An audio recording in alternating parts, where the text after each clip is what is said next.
പുറം ജോലിക്ക് ഒരു പണിക്കാരിയെ കൊണ്ടുവന്നിട്ടുണ്ട്. ദേ ഒന്ന് ഇനി ഭാനുമതി അമ്മക്ക് ഒരു പ്രശ്നം ഉണ്ടാവില്ല. ഞാൻ വളരെ വിശാലമായി വലവീശി പിടിച്ചതാ. പേര് കാർത്തികേയനി. 24 മണിക്കൂറും അധ്വാനിച്ചോളും. ചിലവും താമസവും കഴിഞ്ഞ് മാസാമാസം ഒരു 100 രൂപ കയ്യിൽ വെച്ചു കൊടുത്താൽ പരമാനന്ദം. കാർത്തികേയനിയുടെ വീട് എവിടെയാ? വടക്കാണെന്നാണ് അവള് കാണിച്ചതിന്റെ അർത്ഥം. വിശ്വസിക്കാവോ? വിശ്വസിക്കാവുന്നത് കൊണ്ടല്ലേ കൊണ്ടുവന്നത്. നമ്മുടെ പഴയ തഹസിൽദാരുടെ വീട്ടിലായിരുന്നു കുറെ കാലം. എന്നാൽ ഈ മുളകൊക്കെ നന്നായിട്ട് അരച്ചേ, എന്നിട്ട് അകമൊക്കെ നന്നായിട്ട് അടിച്ചു വാരി തുടയ്ക്കണം. തൽക്കാലം അടുക്കള കയറണ്ട. ജോലിയൊക്കെ ഒന്ന് വൃത്തിയാകുമ്പോ ഞാൻ പറയാം, അപ്പ കേറിയാ മതി. എന്നാലും ഉദ്ഘാടനം നടക്കട്ടെ. നേരം വണ്ണം നിന്നാൽ നിനക്ക് നല്ലത്. എനിക്ക് അത്ര പറയാനുള്ളൂ. അരക്കണോ അല്ലേ? ഇപ്പൊ അരക്കാം. എവിടെ കൊണ്ടുപോകുന്നത്?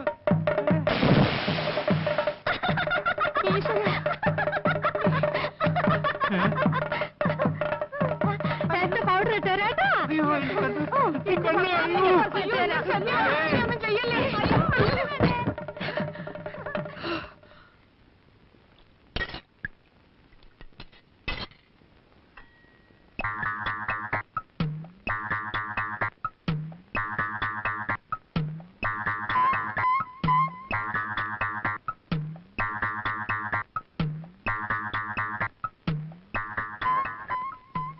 തഹസിൽദാരുടെ വീട്ടിൽ ഒരു മാസം നിന്നപ്പോ തലയ്ക്ക് സുഖമില്ലെന്ന് പറഞ്ഞ് അവളെ ആശുപത്രിയിൽ അയച്ച വിവരം ഞാൻ അറിഞ്ഞിരുന്നില്ല.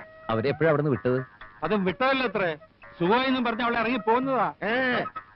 അവളെ അമ്മിക്കല്ലെടുത്ത് തന്റെ തല ഇട്ടിരുന്നെങ്കിൽ ഈ കഞ്ഞി ഞങ്ങൾക്ക് തന്നെ 16 ലിറ്റർ കുടിക്കായിരുന്നു. അതെ. എന്നിട്ട് അമ്മിക്കുട്ടി കിട്ടിയോ? അത് ഞാൻ മുങ്ങിയെടുത്തടാ. ഭാഗ്യത്തിനത് പൊട്ടിയില്ല.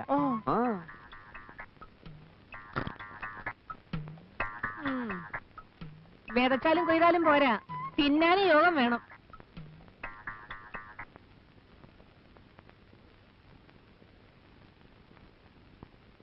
നീ ഉറങ്ങിയോടി? അയ്യോ, എല്ലാ ജോലിയും ഒറ്റയ്ക്ക് ചെയ്ത് നിനക്ക് പെട്ടെന്ന് വയസ്സായല്ലോടി. അല്ല, ഞാനൊരു കാര്യം ചോദിക്കട്ടെ. ആവശ്യത്തിലധികം സമ്പാദിച്ചു കൂട്ടിയിട്ടുണ്ടല്ലോ. ഒരു 2 തലമുറയ്ക്ക് തിന്നാനുള്ള നെല്ല് ഏതു നേരത്ത് നോക്കിയാലും നമ്മുടെ പത്തായത്തിലുണ്ട് താനും.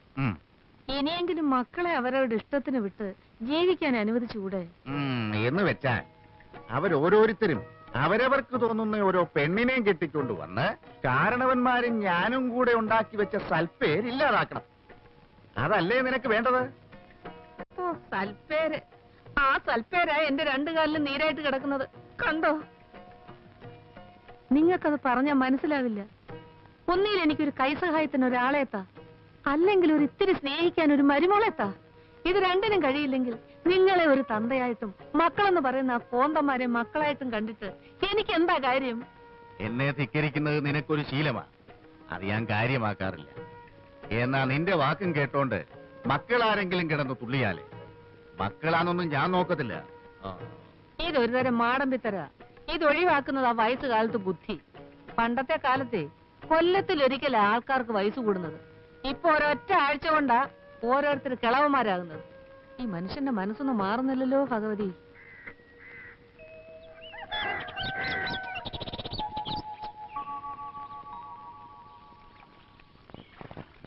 മനുഷ്യനായാലേ കുറച്ച് മര്യാദയൊക്കെ വേണം. അമ്മാവനാണെന്ന് വെച്ച് ചെറ്റത്തരം കാണിക്കരുത്. 2 ദിവസമായില്ലേ എനിക്ക് വന്നൊരു കവർ പോസ്റ്റ്മാൻ നിങ്ങളെ ഏൽപ്പിച്ചിട്ട്? അത് നിങ്ങൾ എനിക്ക് തന്നോ? എന്തായാലും എപ്പോ? മിനിയാന്ന് ചന്തക്കാരി വിലാസിനുടെ വീട്ടിൽ വെച്ച് അമ്മാവനെ കണ്ടപ്പം കത്ത് കയ്യോട് അമ്മാവനെ ഏൽപ്പിച്ചു എന്നാണല്ലോ പോസ്റ്റ്മാൻ കാതർകൂട്ടി എന്നോട് പറഞ്ഞത്. അമ്മാവൻ എന്തിനാ ചന്തക്കാരി വിലാസിനിയുടെ വീട്ടിൽ പോയത്? ആ വിലാസിനിക്ക് കുറച്ച് ഇഞ്ചി വേണമെന്ന് പറഞ്ഞു. അത് സംസാരിക്കാനാണ് ഞാൻ അവിടെ പോയത്. ഇഞ്ചി കച്ചവടം നിർത്തി കാര്യം പറ. പൊള്ളാച്ചിന്ന് എനിക്ക് വന്നൊരു രജിസ്റ്റർ പരിചയത്തിന്റെ പേരിൽ അമ്മാവൻ ഒപ്പിട്ട് വാങ്ങിച്ചു എന്നാണ് ആ കാതർകൂട്ടി എന്നോട് പറഞ്ഞത്. അത് എവിടെയെന്നാ ചോദിച്ചത്? ഓ, അത് നേരാ. അത് ഞാൻ എന്റെ ട്രൗസറിന്റെ പോക്കറ്റിൽ ഇട്ടിട്ടുണ്ട്. ഓ, അതെനിക്ക് വന്നൊരു അപ്പോയിന്റ്മെന്റ് ഓർഡറാ. പൊള്ളാച്ചിയിലെ PKT പാഴ്സൽ കമ്പനിയിലെ മാനേജിംഗ് ട്രെയിനി ആയിട്ട് എന്നെ വിളിച്ചിരിക്കുക. ഇവിടുത്തെ ബ്രാഞ്ച് മാനേജർ പറഞ്ഞിട്ടാണ് ഞാൻ ആപ്ലിക്കേഷൻ അയച്ചത്. ആ ട്രൗസറോടെ അമ്മാവാ? സാധനം കീശ കാണും. ട്രൗസറോടെ? ആ ട്രൗസറാ ഞാനിപ്പോ ഇട്ടിരിക്കുന്നത്. എന്റെ ജോലി കഴിഞ്ഞല്ലോ. ഇതൊന്ന് ശരിയായി കിട്ടാൻ ഞാൻ എവിടെയൊക്കെ അലഞ്ഞതാ. ഏത് പോക്കറ്റിലാ? ഇവിടെ കാണും. വരട്ടെ, തുറക്കുന്നതിന് മുമ്പ് അത് വെയിലത്ത് വെച്ചും ചൂടാക്കി. ഇത് ചൂടാക്കുന്നതിന് മുമ്പ് എനിക്ക് വേറൊരു സാധനം തണുപ്പിക്കാനുണ്ട്. കേട്ടിടത്തോളം വെച്ച് ഇതാകപ്പാടെ ഒരു നനഞ്ഞ പണിയാണല്ലോടാ. നിന്റെ കയ്യിലുള്ള പഠിത്തം വെച്ച് ഇതിലും വലുതൊന്നും കിട്ടൂലേ? ഇപ്പോ മാനേജ്മെന്റ് ട്രെയിനിയാ, പിന്നീട് മാനേജർ ആകാം. ആ, നീ പറയുന്നതൊന്നും എനിക്ക് മനസ്സിലാവുന്നില്ല. അന്തസ്സുള്ള പണിയാണോടാ മച്ചമ്പി? ആവശ്യത്തിന് അന്തസ്സൊക്കെ ഉണ്ട്. PKT എന്നൊക്കെ പറയുമ്പോ തന്നെ ഒരു വെട്ടിപ്പൊട്ടണ പോലില്ലേ? എന്ന് പറയുമ്പോൾ അതിലും ശബ്ദമുണ്ട്. ഇത്രയും ദൂരത്തേക്ക് പോകുന്നതിലേ എനിക്കൊരു മനപ്രയാസമുള്ളൂ. വായിക്കാൻ അറിയാൻ മേലാതെ മച്ചമ്പി എന്തിനാ കടലാസ് പിടിച്ചോണ്ടിരിക്കുന്നത്? അത് ഇവന് കൊടുക്ക്. ഈ വീട്ടില് 4 അക്ഷരം പഠിച്ചെന്ന് പറയാൻ ഇവൻ മാത്രല്ലേ ഉള്ളൂ. ഈ തറവാടിന്റെ പേര് പുറത്തൊക്കെ ഒന്ന് അറിയട്ടെ. എന്താ?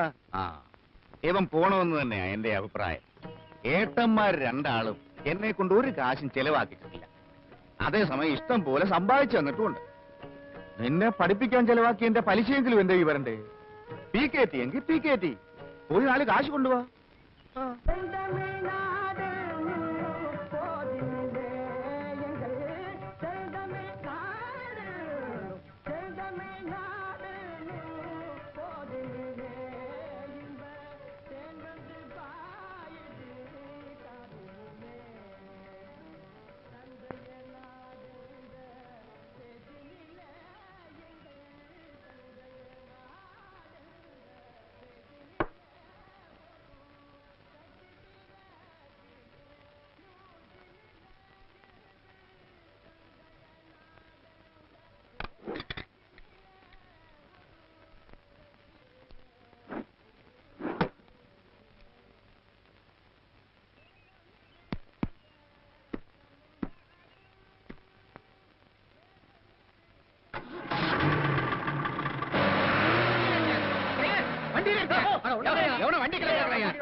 ஏண்டா திருட்டு முண்டா, சாவறதுக்கு உனக்கு வேற இடம் கிடைக்கல?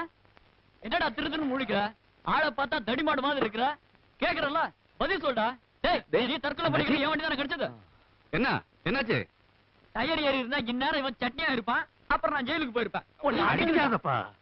ஒருத்தர் தற்கொலை பண்ணா ஏதாவது காரணம் இருக்கும். என்னன்னு கேட்போமே. ஏன் தம்பி, நீ யாரு, எங்க இருந்து வர்ற? ഞാൻ ഹരീഷനാണ്. ഈ ലോറിയുടെ കമ്പനിയിൽ മാനേജറായിട്ട് ജോയിൻ ചെയ്യാൻ വന്നതാ. கேட்டியாப்பா? அடிக்கிறதுக்கு முன்னாடி காரணத்தை கேட்டுக்கணும்.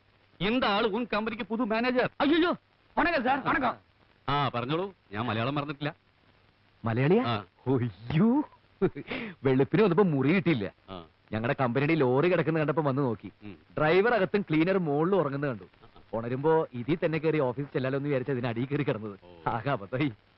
സാർ, ഒരു ടീ? ഒയ്യോ വേണ്ട, ജീവൻ തിരിച്ചു കിട്ടിയില്ല അണ്ണാച്ചി, അത് മതി.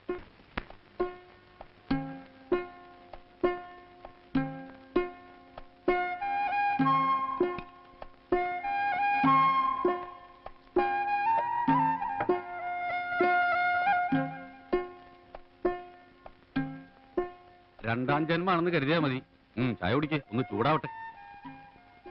കാണാൻ ഇത്തിരി ഭംഗിയും ചുവപ്പൊക്കെ ഉണ്ടല്ലോ. ആ സമയത്ത് എന്തിനാ ലോറിയുടെ അടി കിടന്ന് ജീവിതം കളയുന്നത്? നാട് വിട്ടു പോന്നാ?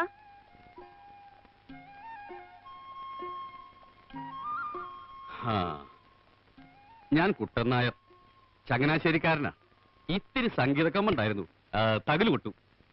എന്റെ 17ാമത്തെ വയസ്സില് ഇവിടെ ഒരു അമ്പലത്തിൽ കച്ചേരിക്ക് വന്നതിന് ശേഷം പിന്നെ തിരിച്ചു പോയിട്ടില്ല. ഇവിടെ അങ്ങോട്ട് കൂടി. സംഗീതമാകുമ്പോ ഇത്തിരി ശൃംഗാരൊക്കെ ഉണ്ടാവുമല്ലോ. ആ ശൃംഗാരത്തിന്റെ കലാശക്കൊട്ടാണ് സ്ത്രീ രൂപത്തിൽ അവിടെ നിന്നത്. ആ, രാവിലെ ഒരു കുളി നിർബന്ധമാണെങ്കിൽ അടുത്ത് പൈപ്പുണ്ട്. ഇനിയിപ്പോ എന്തിനാ ഒരു മുറി എടുക്കണേ?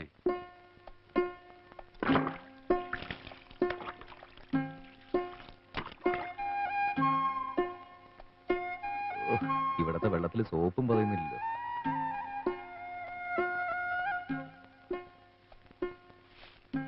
മോളെ, വടക്ക് ഭാഗത്ത് ഒഴിച്ചിട്ടിരിക്കുന്ന മുറി വാടകയ്ക്ക് വരുമെന്ന് അവൻ ചോദിച്ചു. ഞാൻ എന്താ പറയാ? അത് വാടകയ്ക്ക് വേണോന്ന് അച്ഛൻ തന്നെയല്ലേ അങ്ങോട്ട് ചോദിച്ചത്. പിന്നെ എന്തിനാ എന്റെ ഒരു സമ്മതം? അല്ല, അത് ആ.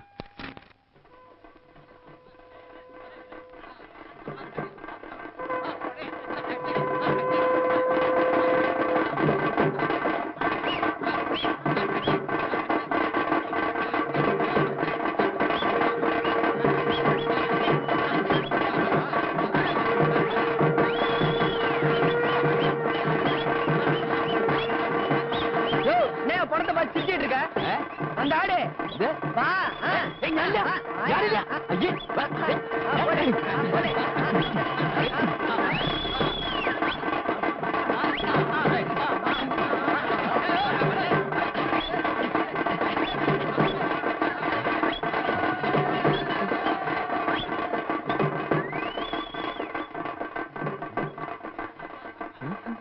யார் பண்ணி? എനിക്ക് ഇവിടുത്തെ സ്വാമി ഒന്ന് കാണണം, ഏരിയ മാനേജർ സ്വാമി.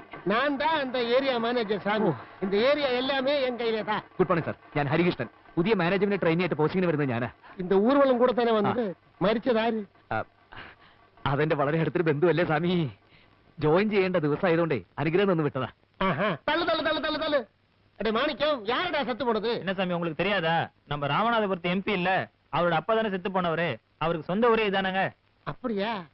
ராமநாத் ஒரு எம்பி. உனக்கு யாரு தம்பி? പിന്നെ അവർക്ക് വലങ്കയെ ഞാനല്ലേ സ്വാമി. அப்படியா? அந்த கைய கொஞ்சம் நான் பிடிக்கட்டும்.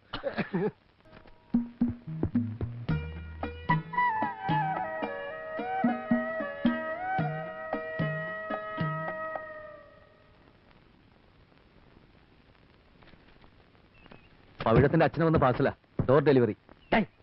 எங்க தலைவருக்குன்னு ஒரு பேர் இருக்கு, அத சொல்லி கூப்பிடுறா.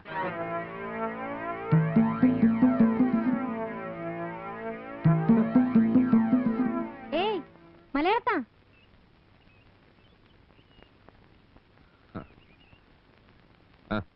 ഇതൊന്ന് ഒപ്പിട്ട് മേടിച്ചോ. சரிங்க, இதெல்லாம் உள்ள கொண்டு போய் வைக்க சொல்லு. അതിന് സ്പെഷ്യൽ ഹോം ഡെലിവറി ചാർജ് വേണം.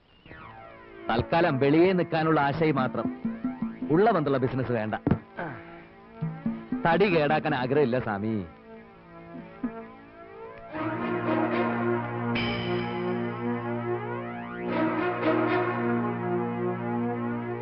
முண்டோ முண்டோ அடி முண்டோ வரவங்கிட்ட எல்லாம் ஏமா வரவங்கிட்ட எல்லாம் இந்த ஆளு ஏன் இப்படி சண்டை போடுறாரு?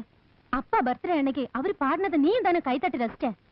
உள்ள கூட்டிட்டு வந்து உட்கார வச்சிருக்கலாம்ல. உங்க அப்பாவுக்கு அதெல்லாம் பிடிக்காதுமா. ஆமா, எதுக்கு எடுத்தாலும் அப்பா அப்பான்னு பயமுறுத்தி என் வாயை அடைச்சிடு. என்ன இப்படி பேசுறா?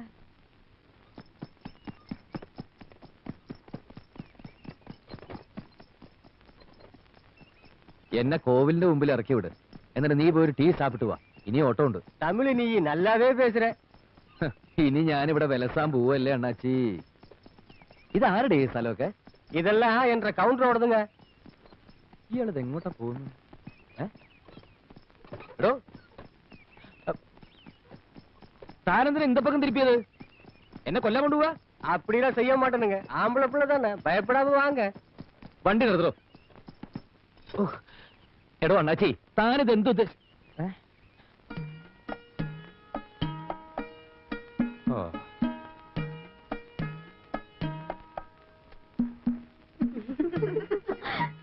சின்னம்மா தான் கையோட கூட்டி வர சொன்னாங்க. இதுக்கு ஒண்ணு கூலி வேணாமுங்க. തറവാട്ടുകാർ മുഴുവൻ ഗുണ്ടകളാണെന്ന് കേട്ടിട്ടുണ്ട്. മോളു എന്നെ തല്ലാറിയതാ. ഈ പണി നമുക്ക് പറ്റില്ല. വണ്ടി എടുക്കണോ? என்னங்க இந்த பார்சல் அனுப்பணும். ஆபீஸ்க்கு வரலானா அப்பா கொன்னுடுவாரு. அதான் செல்லையா கிட்ட. മാനേജ്മെന്റ് ട്രെയിനി ആയിട്ട് ജോലിക്ക് വന്നവനാണ് ഞാൻ. നിങ്ങളുടെ ഈ 4 അണയുടെ പാഴ്സൽ വാങ്ങി വെക്കുന്നതല്ല എന്റെ ജോലി. ഒന്നും മനസ്സിലായില്ല അല്ലേ? എങ്ങനെ മനസ്സിലാവാനാ? എന്റെ പെണ്ണെ ഇതൊക്കെ വല്ല പോസ്റ്റ് ഓഫീസിലും കൊണ്ട് കൊടു. PKT-ലൊക്കെ വല്ലത് അയക്കണമെന്നുണ്ടെങ്കിൽ വലിയ വലിയ പെട്ടികൾ എന്തെങ്കിലുമൊക്കെ പോഞ്ഞുകൊണ്ടോ അപ്പ അയക്കാം. വണ്ടി എടുക്കണോ? തോട്ടത്തിൽ വെച്ച് ഞാൻ പാഴ്സൽ മേടിച്ചില്ല എന്നും പറഞ്ഞ് എന്നെ ഓഫീസിൽ കയറി ആരെങ്കിലും തല്ലാൻ വന്നാ എല്ലാത്തിനും കുടലേനെടുക്കും. വണ്ടി എടുക്കണോ? ഞാൻ ഒറ്റയ്ക്കല്ല, കരിവീട്ടി പോലത്തെ 3 എണ്ണം വേറെ ഉണ്ട്. പിന്നെ എന്റെ അച്ഛനും ഒറ്റ ഇടിച്ച കൗണ്ടറൊക്കെ പൊടിഞ്ഞ് ഉമിക്കരി പോലെ ആയി പോകും. അവളുടെ ഒരു ഉണക്ക പാഴ്സൽ. அடேங்கப்பா. வெட்டுக்கிளி மாதிரி பட்டு பட்டுன்னு பேசுறா. அந்த ஆள் பேசுனது உனக்கு புரிஞ்சுதாடி? கொஞ்சம் கொஞ்சம் புரிஞ்சுது. எனக்கு கூட பேசணும் தோணுச்சு. அந்த ஆளு நிறுத்தினா தானே.